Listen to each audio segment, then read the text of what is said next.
Hey guys, welcome back to the Tar Pit Podcast. I'm Emma. I'm Adam. I'm Evie.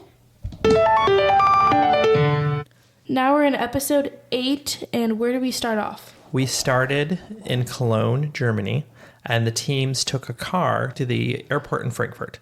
And they were flying to Vienna, and then they would go by train to a new country. And that new country is? Slovenia. Yes, and it is how old? 32 years, which is pretty young for a whole country. Right, so it recently got its independence not too long ago, and we'll cover that later in the show. But the reason we say that is because during the introduction, Phil mentions that it is 32 years old, and we didn't realize watching that was going to come into play later on. So as they're driving to the Frankfurt airport to take their flight to Vienna, they have a nice little story vignette with Morgan and Lena.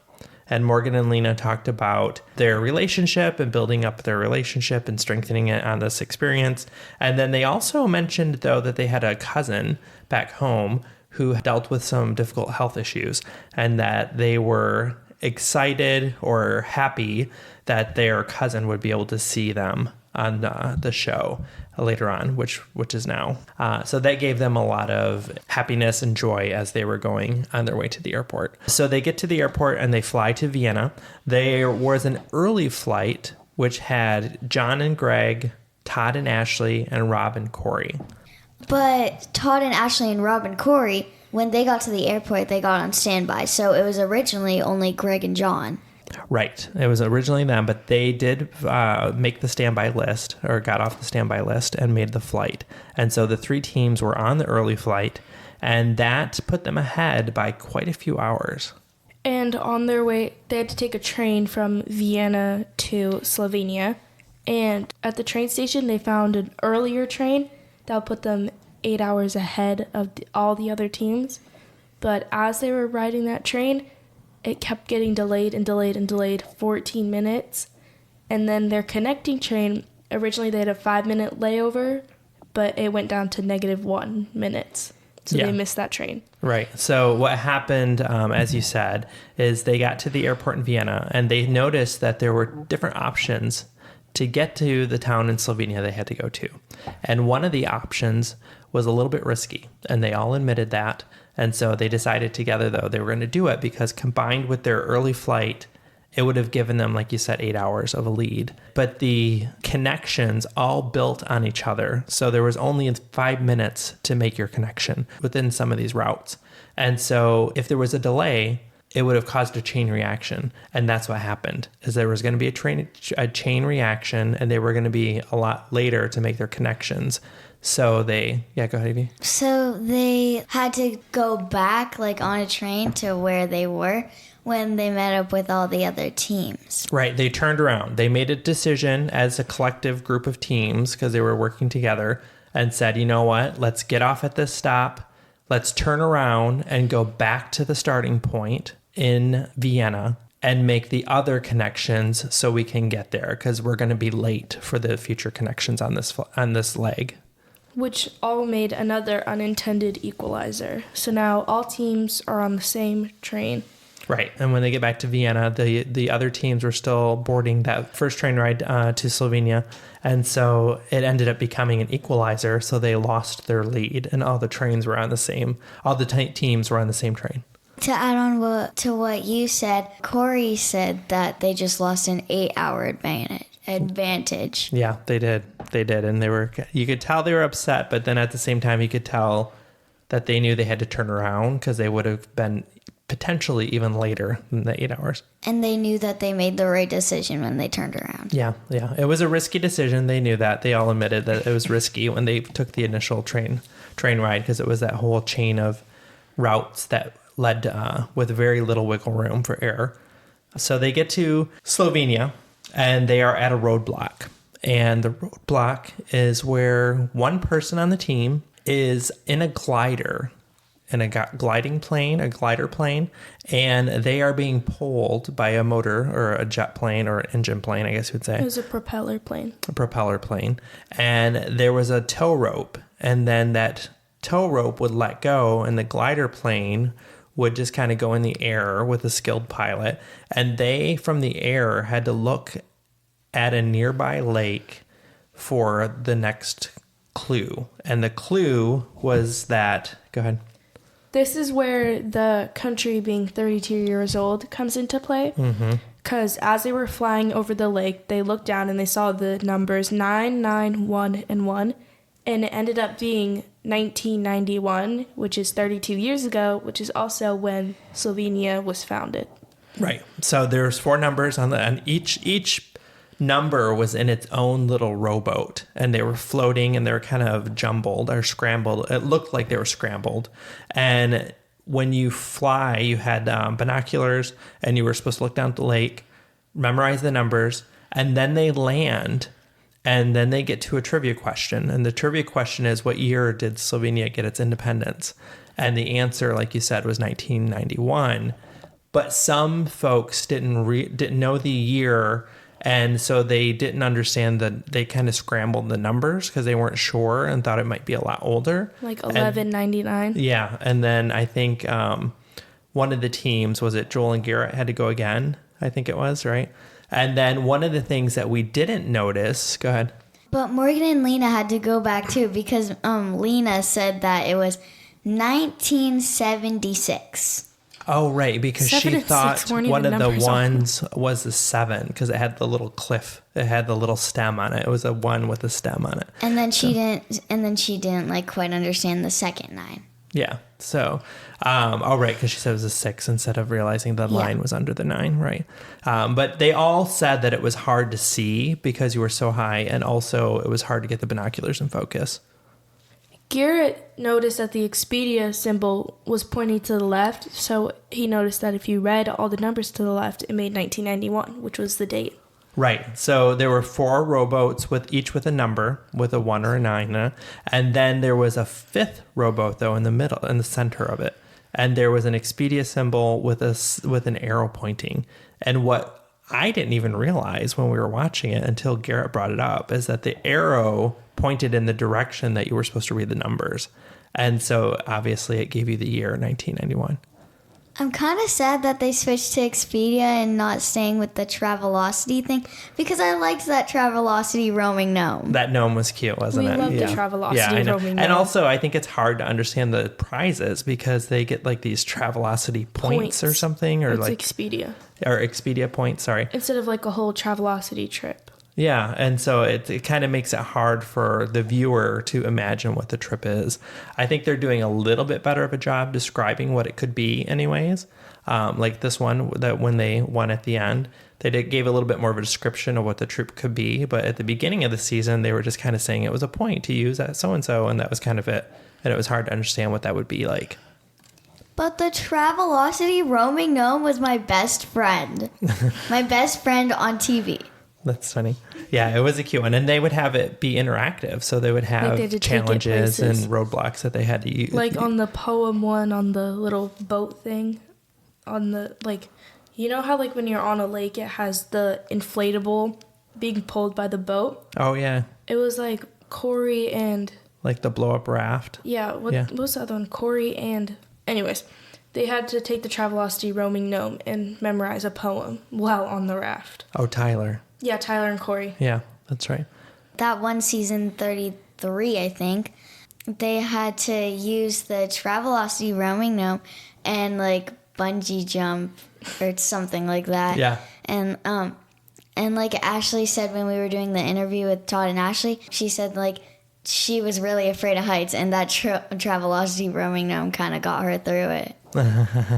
Watching it anyways, being nervous about it. So they do the scramble, the number scramble, and again had to solve what year Slovenia gained its independence. Rob got it first. He was one of the first teams, and he got the right answer. And then like we said, the arrow pointed in the right direction of the numbers, and Anna Lee and Steve are one of the last cars to get to the spot that they need to get to. And they are having a really difficult time with navigation and directions.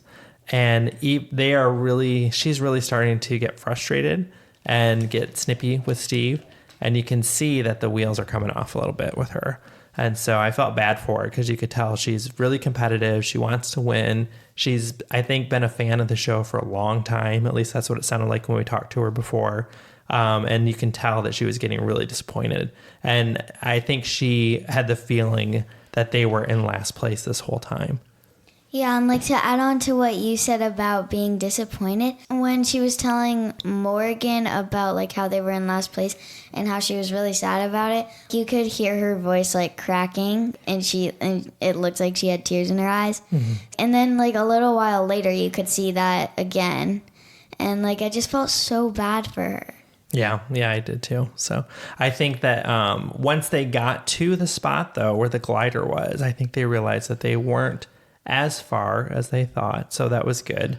They weren't as behind as they thought they were, but they were talking like, oh, we're going to be last this leg. Yeah. So I think they were kind of really disappointed with the way that they were performing. So after they go through the gliding over the lake, they then have to go to get a clue at the Nordic Center, which is a nearby, it's kind of like a winter sport area. It's a parking garage that they turned into, like when all the snow melts, they turn into a giant freezer and hold all the snow in there. Oh, wow. That's awesome. So they get to the Nordic Center in Slovenia, and the first couple teams that show up have a chance to go and try to get a surprise express pass. But to get the express pass, what do you have to do, Evie? You have to climb this probably 200 feet up staircase, and it's really steep, and you just like a lot of teams struggled with it. Todd and Ashley completely passed the thing like 3 times, and it was marked like with red and yellow flags, and they just like zipped right through it. Like Todd's like, no, that can't be the staircase. But then Ashley's like, yeah, I think it is. And then like they ended up going back there because when Rob and Corey got there, they saw that they were on that staircase. And then Ashley got so mad. And she was probably really mad for like most of the leg, like after that. Yeah, she was a little upset for sure. I think they saw that they had potential to get the express pass, but because of circumstances, they didn't get it. Like you said, though, Corey and Rob went for it. And I would say it was way higher or way longer it was than 200 thousands feet. of stairs. Yeah, it was a long... It was like 3 staircases, too. Staircase that went up the side of this mountain, because at the top of the mountain is the express pass when you make it up there. And it looked long, and it looked hard, and it was steep. And once you get up there, though, you get the express pass, and then you get to take, I think it said one of the world's longest or highest zip lines down, which would be really cool. That looked really fun. Rob and Corey were the only ones who made it all the way through, and Rob was struggling. Yeah, he was. I have to give Rob credit because he looked like... There was a couple times when they showed him on camera, and I thought, oh, he's going to have a hard time making it up. But he did it. He was a trooper, and they got the express pass. Todd and Ashley said that she wanted to go, so they kind of gave up. Greg and John, they're super athletic, and they gave up. Who else was it that they gave up? I think that was it that tried. And then Steve and Annalie went to the express pass challenge and did the whole thing, even though Rob and Corey already got it. They went up the stairs and everything, and they didn't see the little taken sign. Right. So as the other teams go, like we said, Rob and Corey go up it, and they were successful. Todd and Ashley tried to go up and thought they could maybe catch up to Rob and Corey and beat them, but they ended up turning around because it was hard. Could've. And they didn't see that once you get up halfway, there was another half of the staircase. You couldn't see it from the angle down at the bottom. And then John and Greg actually were keeping a pretty good pace and almost catching up to them. But I think they realized how long and how high it was, and that Corey and Rob had enough of a lead that they may not catch up. So they ended up turning around also. So it was basically Rob and Corey that got to the top, got the express pass. They ziplined down, and then all the teams had to go into the Nordic Center, and they went on this this man-made cross-country ski run, or course, I should say. Back to the zip line for when Steve and Annalie got there, At least Anna Lee had fun ziplining down that thing, and so did Steve. And like Anna Lee, kind of like when she got to the bottom, it stopped. Like she kind of like flew up a little bit. Yeah. So the other teams go into the Nordic Center, and they end up having to do a cross-country course, cross-country ski course, to get to the next clue that tells them where they have to go. And so it was an indoor skiing challenge, and it was in this man-made indoor area where they had made snow for it. And like you said, as the teams come in, they realized the express pass was taken because there was a sign, the Amazing Race symbol at the bottom of the stairs that said taken. But Steve and Anna Lee, I think just probably because of their frustration at the beginning of this leg, just went there and decided to go up the stairs, and they didn't see that little symbol that said it was taken. And so, like you said, they went all the way up. Poor Steve. He looked exhausted that he went up all the way up, and they were told that the express pass was taken. Thankfully, though, they let them zip line back down instead of having to walk down. And Steve had fun going down too but he had like a little woo, but it sounded like woo, like kind of like disappointed. But I think he like, was just tired, probably. Yeah, and like it sounded disappointed, tired, but also like he was having fun. Yeah. Yeah, so they get through the cross-country ski challenge, and then they get the clue, and the clue takes them to a spot where where they have a detour. And so they get to choose between fieldwork and housework. Mm-hmm. How would you describe fieldwork, Emma? Fieldwork is they have these giant hay racks, and there's a bunch of hay on the ground, and they have to scoop it up and lay it on these racks to dry, and they have to pack it in really, really tight and get most of it off the ground. Otherwise, the judge won't pass it. Right. And on the racks, just so the listener knows, there's like these bars that go across, and they're probably about like 5 bars high. And it's high because they had to climb it. So one person is shoveling or has a big hay fork and picks up the hay and then passes it to the other person, and that person's packing it on the rack. And how would you describe housework? Well, I would describe it like painting a giant birdhouse, but for bees. Like there are these tiny little holes, and like you have to put up these paintings that make a story. Yeah. Mm-hmm.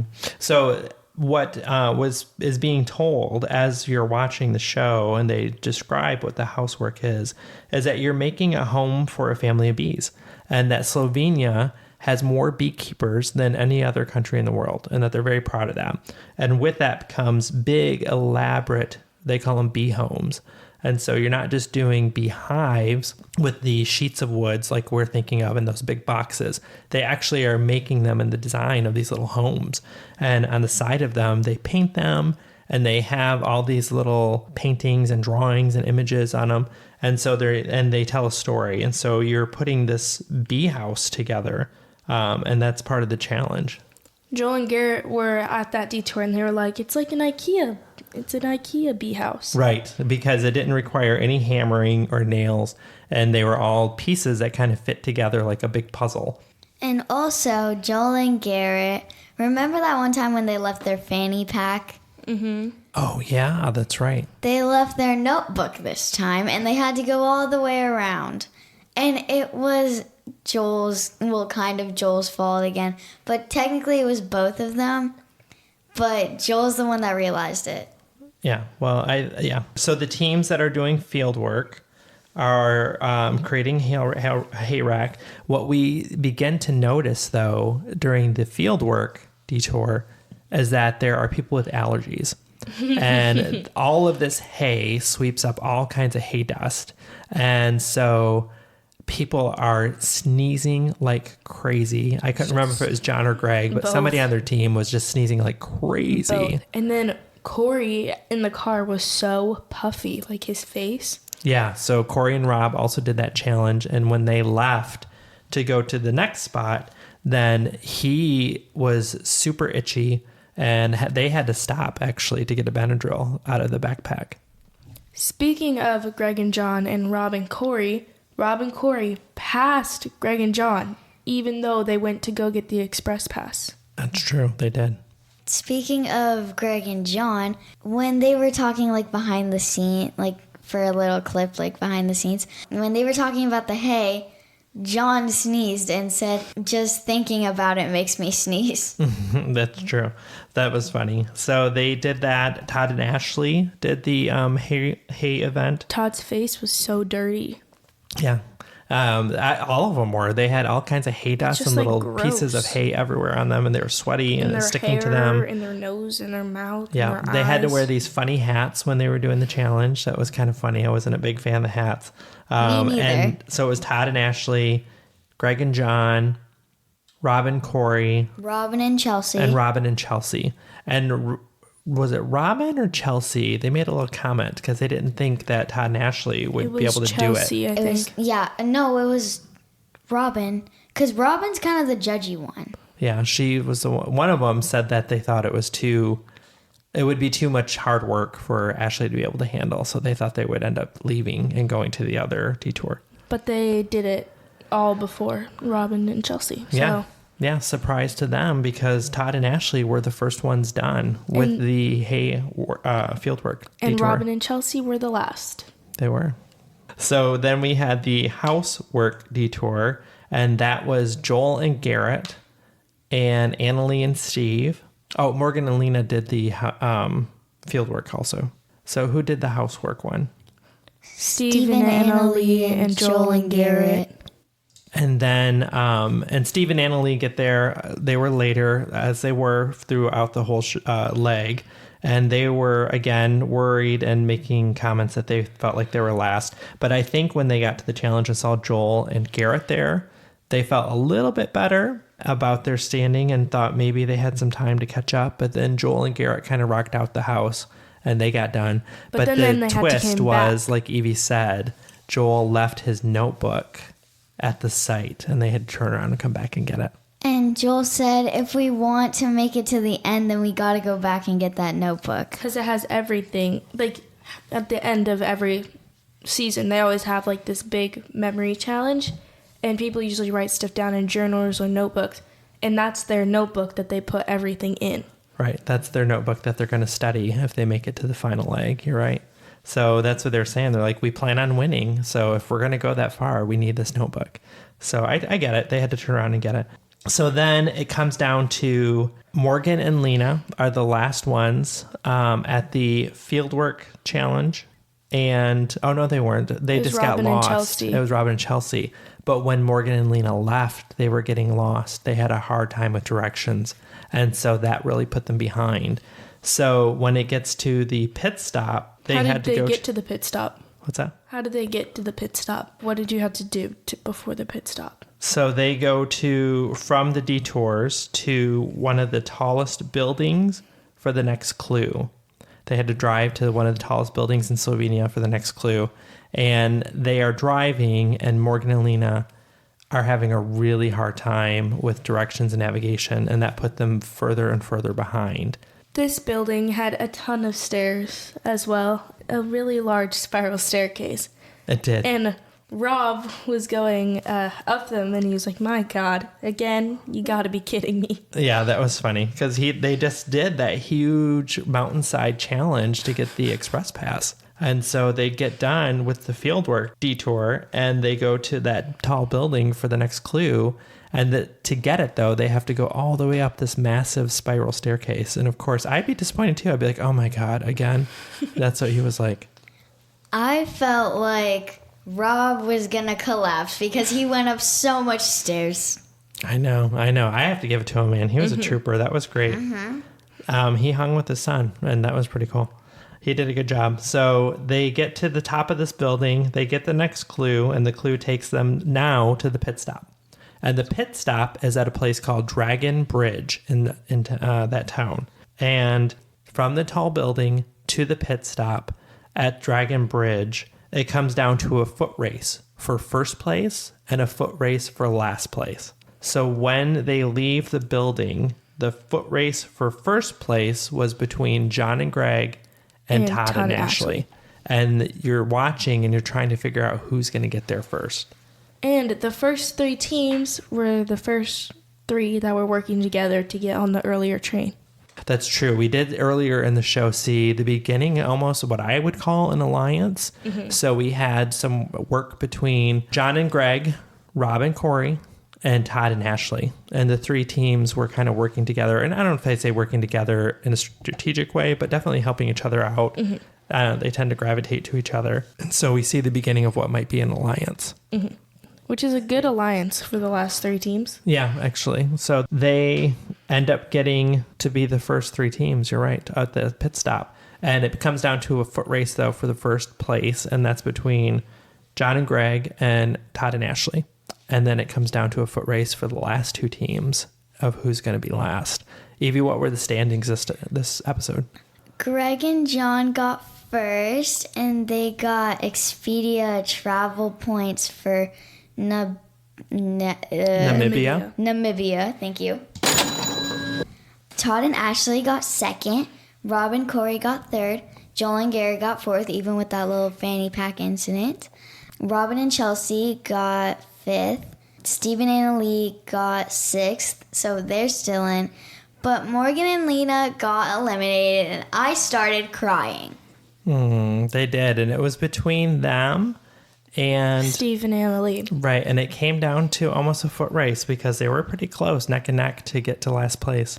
But Steve and Annalie just beat them, which I'm surprised because they were really behind at the beginning of the episode. Morgan and Lena didn't even get lost that much. It was just that one time. They did. And Steve and Annalie were behind this whole leg. I And know. they somehow squeaked out a little, not getting eliminated. Well, it just goes. That's an amazing race. It just goes to show you one wrong turn can be a bad move, and you just never know where you're going to end up. I have a ton of emotions about this. I'm mad, sad, disappointed, all those emotions, and I'm just really emotional about this. Let's put it that way. Yeah, you really connected with the sisters, especially Yes. once we got to talk to them earlier in the season. You really liked that. They were my besties too, not just the Travelocity roaming, no. So that was the episode. And so next week we'll see where things go and who is going to be the next team eliminated from the race. Can we do, like, which detour part that we would choose? So if you were to do a detour, which one would you choose, Evie? I would do the B one. 3 reasons. 1, I do not want to get hay in my hair.